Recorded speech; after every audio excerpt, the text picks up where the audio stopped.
are now listening to the War Report Podcast Network.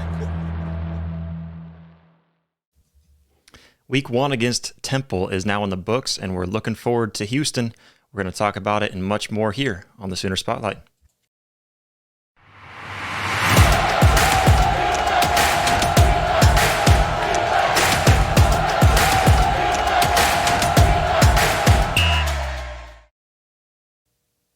What is up, Sooner Nation? Welcome into another episode of Sooner Spotlight, your all-access pass for all things Oklahoma Sooners. I got my man Jay here with me, Jay Smith from Unfair Sports and Locked On Sooners. Man, you're all over the place, Jay. How you doing, man? Yeah, man, got to pay these bills, so I got to work like 30 jobs. But no, it's been a blast, man, getting an opportunity to be out there and be one of the many voices that are hyping up the Sooners. So, Josh, thanks for having me on. Yeah, absolutely. I'm super excited to have you on. We went to the game together on I guess last Friday. I keep on wanting to say Saturday, but it was a Friday night game. It was under the lights.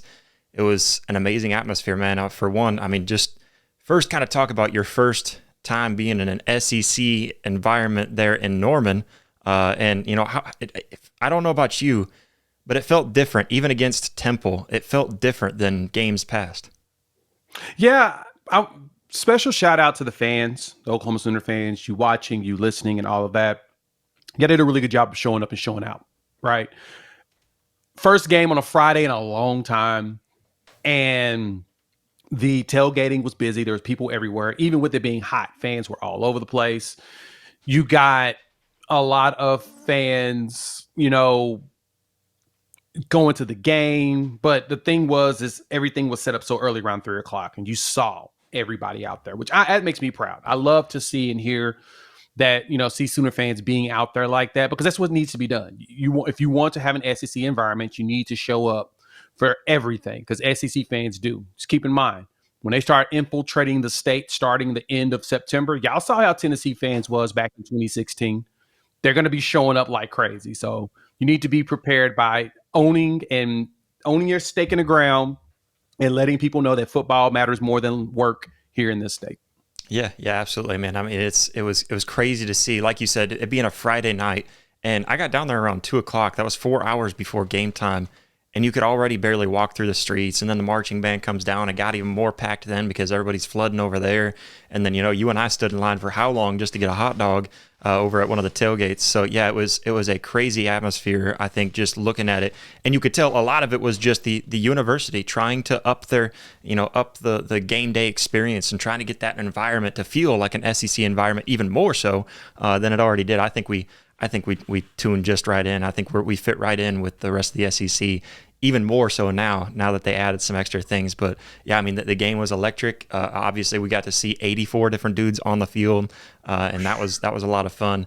I guess starting off talking about what we saw, what stood out to you the most when you saw, of course, we were going against Temple, right? So there wasn't really a whole lot to really be super excited about, but there was little things that I know you and I were talking about. Each of us have already broken it down on each of our own channels a little bit, but tell me a little bit more about what you saw from the Oklahoma Sooners overall as a team. Yeah, watching after about 2 or 3 rewatches, I'm going to have another rewatch today, and the defense really just stood out, right? If you followed me over on Unfair Sports or Locked On Sooners, you've heard me say this numerous times that for me, the thing that I expected out of Oklahoma is they've got to be dominant on defense. I expect the defense to truly carry us this season, because that's going to be the most important thing going into the SEC, right?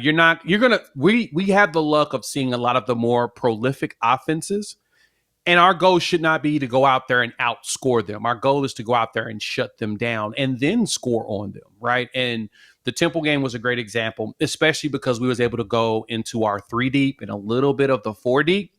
And you start to see some of the young players even show out.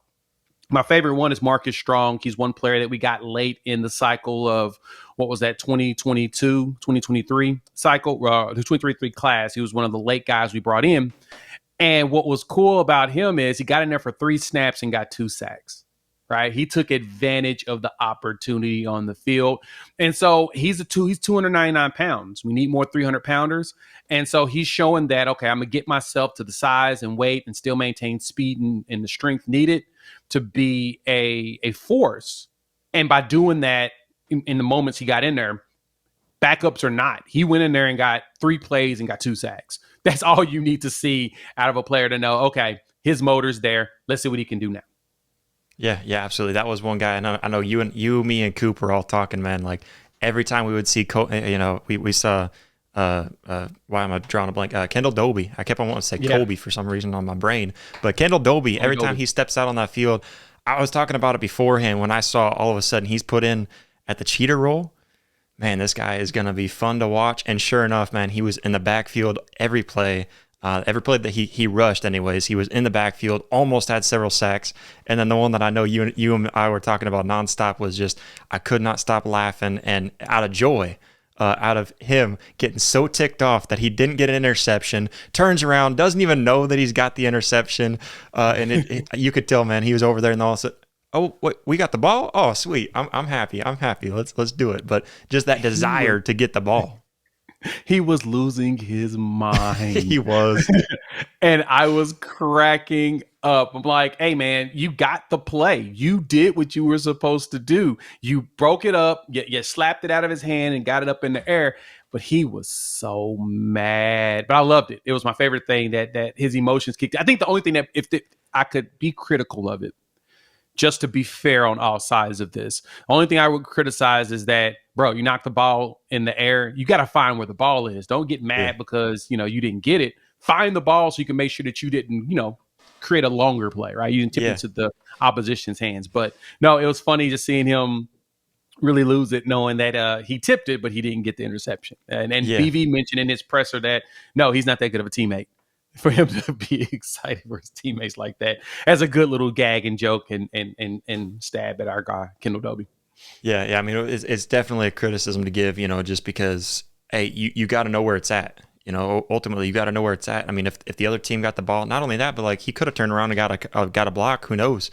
Maybe Kanai gets all the way down the field if he's able to turn around, figure out where the ball's at, and get some blocks in too. So definitely a good criticism. I wasn't thinking about that portion of it, just in case they did catch it. But definitely. I thought he was the player that stood out the most. And then a couple of guys on the field for me that just reassure me, man, I'm so happy they're back. You got Billy Bowman, Danny Stutzman. In fact, I even set this one up in the studio today just to make sure I got it with me at all times. But yeah, I mean, it was great to see them. You got it too? Yeah, I got one. I took it out my office. I thought you were going to pull it up. I'm going to pull it up. But yeah, I've been rocking the Stutzman Bowman 24 hat for a bit or whatnot. They did some stuff, man. Yeah, just super happy that they're back on the team. And it's showing because we have other young linebackers that are stepping up and looking really good too. And so I love the fact that we got a couple of young guys that are stepping up right behind where they're at. You got Peyton Bowen had a start. Nothing special happened from him, but he didn't have anything bad happen either. So not really much good to say, but nothing bad to say, which is no news is good news, right? So, we got a young guy there, and then you've got a guy like Jaron Kanik, who I think is going to be able to take over just fine for Danny Stutzman, especially when we, you and I were teasing, we're going to call that fumble on the punt return, the return for a touchdown, that scoop and score. We're going to call that a defensive touchdown just to mark it down for the defense. But, I love the energy. And like you were mentioning it, the energy that you got from Kendall Doby was with a bunch of guys. Everybody, when they would get back there and get a sack, you saw a lot of young guys specifically. I'm assuming it was them setting a goal for themselves. Hey, I want to get a tackle for a loss. That's my goal. I'm not going to play much. I need one tackle for a loss. And when they did, I can't remember exactly who it was. It might have been Halton, who ends up getting a sack, getting a tackle for a loss, jumps up and looks over at the sideline and says, I got one. Yep. So, just the energy was there. Yeah. The excitement was there. I mean, the defense was what I was most excited about, obviously. But jumping over to the offensive side of the ball, you and I were mentioning it, man. I feel like this is what their game plan was. And sure enough, Brent Venables confirmed it. They a lot of Oklahoma fans are down on this offense because of how they looked, and rightfully so, but they did just run a vanilla offense.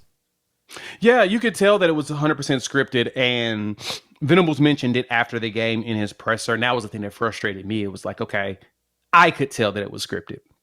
If I could tell that it was scripted, I'm assuming our opposition will be able to tell the same. But the only other good thing about that is having a scripted setup like that, that means that you're not showing your full hand. And I was listening to the Oklahoma breakdown with Gabe and Teddy, former players at Oklahoma. And Gabe kind of pointed out in some of the run plays how you could tell we were doing a lot more stuff towards the weak side. And there was one run that Tatum got, and he got a big breakout run. I don't know if it was the 30-yarder. It was actually before the 30-yarder. It was one of his first runs when he got on the field. We ran it to the strong side, basically to the tight end side. And that strong side linebacker was in shock that the ball was actually coming their direction now. He's like, oh, shoot, what's going on? This wasn't in the script. And so you can see him thrown off from it. But the good thing is that you could tell that the whole goal here was for the Sooners to really just see things that they can't see in fall camp. Fall camp limits how much you can actually see on the field. You don't get the full experience of how your players will play until they play someone that has no clue what your plays are going to be, right? When you're in fall camp, both sides of the ball has an idea of what the others are going to do. And with our defense being as good as we expect in the way that they showed against Temple, the expectation is these next 3 games, the next 2 games, we should at least have a similar result, with Tennessee really struggling to be able to do much against the way this defense is playing. They know what the various shoot's going to look like. They know that they're going to have to keep up with these wide receivers for Tennessee. And so if they're able to stay within the confines of the system and the system calls the right plays to work, which it sounds like Zach Alley's gotten this bad boy down to a science, my anticipation is that we can expect Oklahoma to really be extremely dominant, not only on defense, but our offense should be able to actually do more now because they're not going to be facing a stout defense like they were in practices. So scripting it out, good way to see what it looks like across the middle. It's a good way to see what the running back room can actually produce in certain run plays. I think Houston, they'll open the book a little bit more. They'll probably still go scripted, but also try to get big play breaks because you're going to probably need to do a few of those against Houston. But when you break those big plays, kind of like you did with Jalil Farouk getting that 47-yard catch, yeah, you're gonna definitely show out. Yeah, and one thing, the biggest criticism that I think I've seen was, we didn't put up very many yards, but look how many times we had the ball on the other side of the 50. There was several times where we got those turnovers, 6 turnovers from the defense, and you and I were talking, man, like, we're okay with this because we are a defensive-led team now, and we're happy to say it. We're couldn't be more happy. And I think the biggest criticism that we should have against this offense is the 1 for 12 on third down. That's the thing that I don't care how much you're scripting. That's got to improve, and I agree with you. I think Houston's going to be very similar from what we see from the offense. Mainly, you look at these first 3 games, you've got Temple, now we go on to Houston, and then Tulane after that. Those first 3 games are going to be much like what we see in the preseason for the NFL. So you're going to see just, hey, let's get out there, see what we got, get some backups in there, get them some reps, get them feeling comfortable just in case they do have to step in and play. Hopefully we don't have to use them, but if we do, they're there and they've got some game time under the bright lights.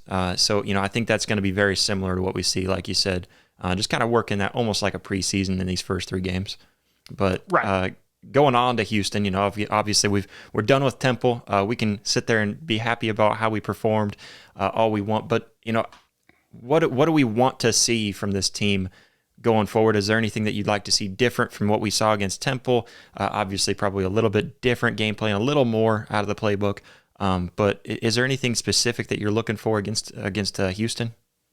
I want to see more of an aggressive offense, right? I want to see them truly be aggressive. Now, I know everybody's fears the running,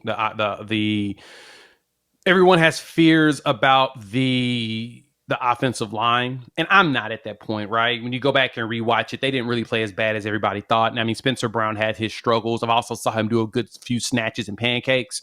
So he had a couple of those also, but his mistakes were a lot more glaring than his successes. But I don't think the offensive line is as bad as everybody is trying to make it out to be. I think that there is some silver lining within the way that we shuffled things around and they were actually still able to produce. But you still need continuity. And the only problem with not having the only problem with the line is that it's hard to get continuity when you have some of your main players out of the game, right? Losing Branson Hickman, I think, changed the way the offensive line had to play. I felt like Bill Beatonbow needed to find another center. Yes, you could easily just throw Josh Bates in there, let him go. But you also want to make sure that you have an additional center that can work with those players just in case things get bad for Bates again. Because remember, Bates has a little bit of an injury as well. He's not hurt. He's injured, right? He has a little injury, and he dealt with that through most of fall camp. So putting him out there and then losing him, then what? You got to go to the next center. So it makes sense to test out someone else, see what you got. They're going to have to get some of the young guys involved. And it sounds like we're going to play a lot of freshmen and sophomores over the next few weeks to get a good understanding of what we have in the reserve, how deep and how full the cupboard actually is. And then we'll be ready to play against, hopefully, Tennessee with an actual healthy full line. I think Troy Everett should be back by then, so that gives you a backup. Hopefully, Branson Hickman is only a day-to-day type ankle sprain, which is just the opposite leg that he had injured before. So as long as he's good with there, and that same thing with I'd say the same thing with, Jake Taylor, he'll be back. He's expected to play this coming week. So the line should look a lot different going into Houston as well as Tulane. So as long as we get everything put together and have an idea of how we're gonna run it, we should be good when it comes to Tennessee. Yeah, definitely. And I totally agree with you. I think the offensive line, it didn't feel like they performed well. I don't think they did a good job, but you're right. I think people were kind of overreacting, realizing that, we didn't have our starters in there much at all. And some of the starters weren't in there at all. Branson Hickman, have you heard any updates on him? Is he doing all right? No updates on that. Venables does his press conference on Tuesday, so we won't know anything until probably then. Yeah, because I didn't hear any new updates, but I heard that it's, we're just being precautious. Let's just keep him out of the game, which totally I'm all for it. I'm glad he got some snaps while he was in there. Hopefully he's all right. Obviously, Jalil Farouk, we talked about that, him out for 6 to 8 weeks, having to have surgery. But let's look at Houston's stats real quick and kind of compare it. So they went against UNLV, the University of North Las Vegas, I think is what that is, right? So University of Nevada, Las Vegas. Nevada, Las Vegas. That's right. Yeah. So looking at who they went against, I was expecting Houston to win. I was really hoping that they would be 1-0 by the time they come in, and I was hoping that Willie Fritz would have them looking really good. But understanding he completely revamped this roster, he tried to change a lot of things up, and some of the guys that are still there are having to get used to his system. So, understandably so, why they didn't perform well under a first year head coach for this program. But I have total confidence in Willie Fritz. I think he's the right pickup for them. But going against UNLV, one thing that I can say is that very similar to what we saw with our Oklahoma Sooners, they went 2 for 15 on third down. So that's one thing with their offense, not being able to move the ball. They were only able to score 7, and they let up 27 points against this UNLV team, who, we should not be high on at all. It's not like they went against a team that is respectable. They should be able to beat UNLV, even with a first-year head coach. And then on top of that, 247 total yards. So just overall, and the thing that stood out to me the most when I looked at this team was how many penalties they took. They took 10 penalties. You've got to keep your team under 7 penalties. I think is kind of my max usually when I'm out there, because I can understand there's some crappy penalties that are going to be called. I'm okay with some pass interference here and there, but the penalties that they were taking, definitely not good. They let up 74 yards just on penalties alone. So that's some big penalties against you. So overall, is there any concerns you see with Houston that you think that maybe Oklahoma should have to look out for? Absolutely not. Houston is ranked right now 128th in college football in overall efficiency rating. They're awful. Yeah. And when I say awful, I mean awful, right? Like, as the rankings are going down, we'll have Florida State's added in here with Boston College, and then we'll be able to get a real good look at everybody in the country after week 1. Right now, Oklahoma is 5th in defensive efficiency in the country. I told y'all that my expectation is a top 10 defense out of this team, if you've ever listened to me talk. Offensively, we're 71st. We're not very good on offense right now, but at the same time, again, we scripted it. We didn't even try on the offensive side of the ball. But I'm pointing this out because Houston walks out there 28th overall, 131st on the offensive side of the ball. Donovan Smith, their starting quarterback, has had some injuries in camp, messed up shoulder, and you can kind of tell in his throwing motion, 15 for 32 picks in that game. He looked bad, right? Just reading all the reports from even the Houston beat writer, they're like, yeah, this team ain't it. And it looks like Willie Fritz has got his work cut out for him in revamping his team. Like, he doesn't have was it Michael Pratt out there throwing in the ball and running the ball for him. He's starting over with the Donovan Smith, who was at Texas Tech, who's trying to figure out, has find his way.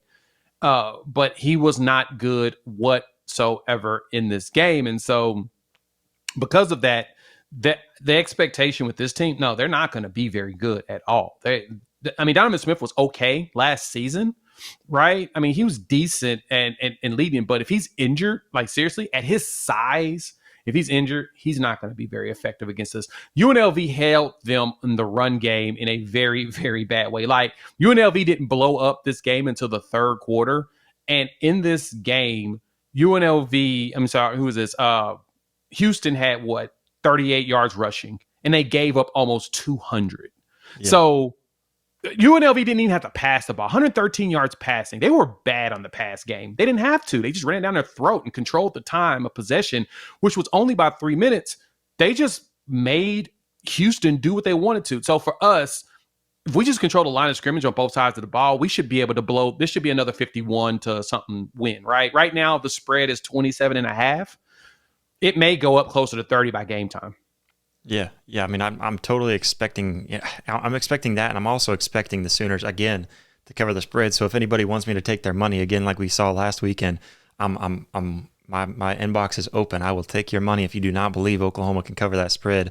But so looking at Oklahoma this past weekend, of course, obviously we had the 6 turnovers, which was more. I think I was calling for 2. I just want to see 2. Yeah, I think you said 5, right? Was that what you were saying before the game? Was it 4 or 5? Yeah, I think it was I said 4 or 5. Yeah, yeah, somewhere around there. They exceeded both of our expectations. Got 6. They had 4 in the first half. I love to see it. And then of course Billy Bowman almost had the 7th one with the 3rd interception for the team on the day. Overall, you look at that, and then I think also with sacks. I think I said, man, I want to see us get back there and get 5 sacks. We end up getting 6 sacks on the day, which, again, another expectation met or exceeded. And on top of that, not only the sacks, but we had tackles for losses that I'm not including in there. And there's also all of the QB pressures that were just basically a throwaway or throw into coverage that you have to be extremely excited about. So setting expectations kind of like we did last week. What do you got for Oklahoma in I'll say tackles for loss if you want to throw sacks in there separately, and then also turnover rate for this defense? Yeah, I think this defense is going to once again be up there at the top in turnovers created this year, right? I mean, we walk out the season. The good thing about this game was, especially with the sacks, we walked in and did what we were supposed to do. We got 6 sacks in a game that, you may have thought that you get sacks, and you would have thought, I don't know if they'll be able to get it. We were able to get it. We were able to create pressure, cause pressure, had the quarterback a little nervous most of the game. You could see it in the way that he was pretty finicky with stuff. He was out there, right? You could tell. And when it came to getting those turnovers, man, that's just aggressiveness, right? You could see just the force of tackles that they did. Like in some of them, you saw them punching the ball out, but the best part was you could tell that they were trying to hit people really, really hard. And if you hit people hard enough while wrapping up, you're going to end up punching the ball just on accident. And I think that Ethan Downs sack, that wasn't a situation where he was trying to force it. It was one of those where he wanted to take that quarterback out, and it ended up punching the ball through. I think the same thing with Robert Spears-Jennings hit. I think the same thing with the Lewis Carter tackle. It was more so they're going out there with force. And because of that, yeah, we saw it.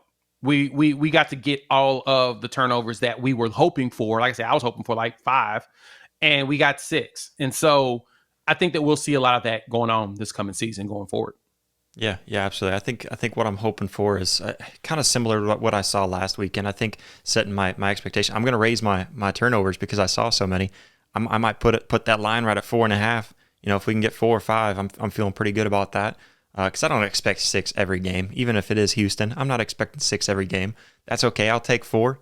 And, again, I'm going to keep that sacks or, kind of combining with the tackles for a loss. Obviously, I want more tackles for a loss because those sacks count as that. But I'm definitely wanting another 5-sack expectation. But man, I'm excited. I know it's going to be a fun one. We're wearing those retro jerseys here this weekend. That's definitely something to be a little excited about. Just seeing something new out there on the field, and it gets fans pumped up. You don't have to like the way they look. They're nothing special. They're really not. But they're cool because they mean something to us. So definitely something that I'm looking forward to. It's going to be a fun one. So if you guys are in the area, make sure to make it to Norman. Go show out. Be strong. Be proud. Show them that this is an SEC environment. This is an SEC school. Yeah, we are in the SEC, Jay. But, man, I appreciate you so much for hopping on. Oh, what do you got there? Yeah, is that from the SEC Media Days? Yeah, SEC koozie. So I have to remind everybody we're SEC. I love it. I love it. But Jay, I appreciate you so much for hopping on, man. I appreciate you always, as always. And of course, thanks again for inviting me down to come to the game and spend it with you too. Absolutely, Josh, man. Thanks for having me. Let me pull up. Yeah, absolutely. But real quick, let everybody know where they can find all your stuff that you do. Absolutely. Find me here on YouTube at Unfair Sports, as well as Locked On Sooners and wherever podcasts are downloaded and listened to. All right. Hey, Sooner fans, did you enjoy this video? Well, go ahead and hit that like button and go ahead and hit that subscribe button. What are you doing if you've made it this far and haven't already? You should be able to find that subscribe button over here. And then if you want to see full episodes, we've got those up here and clips right down here. So go check that out. But we thank you all so much for all the love, all the support. We'll catch you next time. Boomer.